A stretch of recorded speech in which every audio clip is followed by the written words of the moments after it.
We've had some solid success with the dog of the night play over the last 2 weeks or so with the last UFC event. It actually came through for us as we had the Kong Wang and Victoria Leonardo fight to go under 1.5 rounds at plus 160. Again, I don't just count money lines, but I also count totals, not props.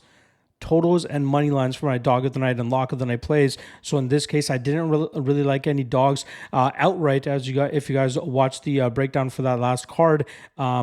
So I ended up going with the total, and it came through within less than a minute, if I'm not mistaken, as Wang flatlines Leonardo, like I said, within a minute and cashes that plus 160 under 1.5 ticket. A reminder, there are 2 more regional events going down this weekend. On top of the Bellator card, I will be dropping a YouTube breakdown for the Bellator card on Thursday evening, so stay tuned for that. But if you want access to breakdowns for OKTAGON 60 and Cage Warriors 176 breakdowns and official plays, I'll have written breakdowns for those on the Lock of the Night Patreon page. Link for that is in the description below. Not to mention, we have ACA 178 or 179 going down this Sunday. So a ton of regional MMA to cover for you guys, but I'll have it all in written form for you on the Lock of the Night Patreon page. That is also where you'll be able to find which of these 3 Dog of the Night candidates I actually went with as my official Dog of the Night play. Those guys already know who it is. You can either take a comment or drop a comment below and take a guess, or if you want to find out who it is, just check out the MMA LOT and Patreon page. Again, link in the description below. All right, not waste any more time.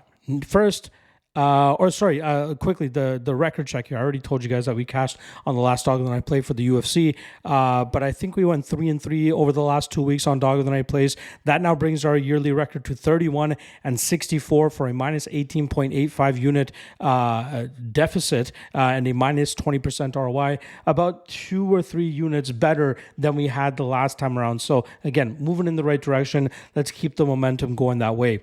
All right, first Dog of the Night candidate up is going to be Felipe dos Santos, who comes in at plus 165 as he goes up against the undefeated 9-0 Andre Lima. I think that this is a great matchup for Dos Santos to go out there and hand Lima his first professional loss.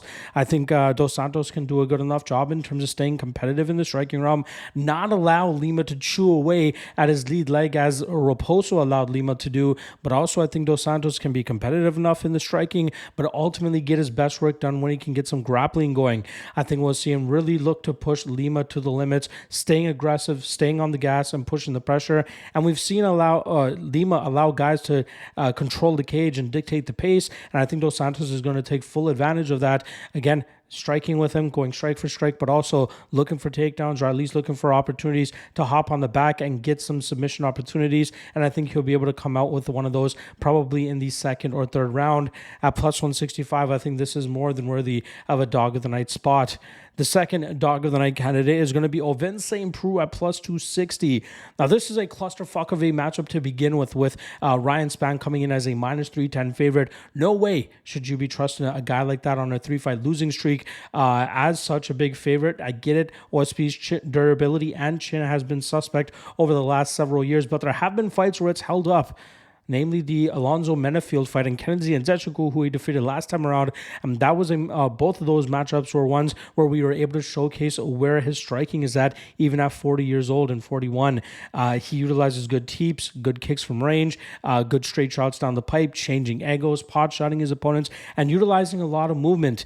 Obviously, he's going to be up against it early here against the hard-hitting style of Ryan Spann. But if he can find ways to stay away from those big shots and start dragging this into the second and third rounds, that's where Spann really starts to fall short in terms of efficiency, and that's where OSP can bring in his veteran experience and really put a pressure on Spann with the volume and output. And I think that could lead to him eventually getting his hand raised on the scorecards here at plus 260, worthy of a Dog of the Night consideration.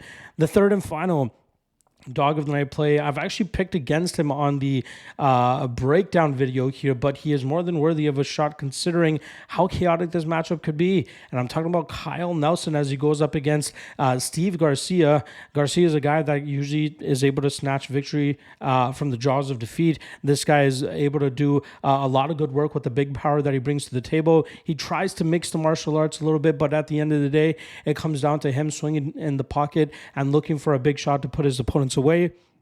But Nelson could potentially match him in terms of the power that he brings to the table. I think Garcia is good enough in terms of utilizing his weird range and angles to actually clip Nelson in these spots. But Nelson, if he's able to find that opening and find a way to capitalize on those wild shots of Garcia, he could land the cleaner shots down the pipe and potentially find a knockout of his own. This fight will likely be chaotic for as long as it lasts. Fight does not start. Round 2 is probably my favorite prop in this matchup, but Kyle Nelson is definitely worth a dog of the night consideration here, considering the wild card nature of Steve Garcia's fighting style. Which of these 3 did I end up going with? It's already posted on the Lock of the Night Patreon page. Check the link in the description below. Otherwise, I will see you guys tomorrow for the quick picks version of the UFC Vegas 97 breakdown, as well as the Bellator Dublin, Bellator San Diego. I believe it's Bellator San Diego breakdowns. I'll see you guys then. Peace.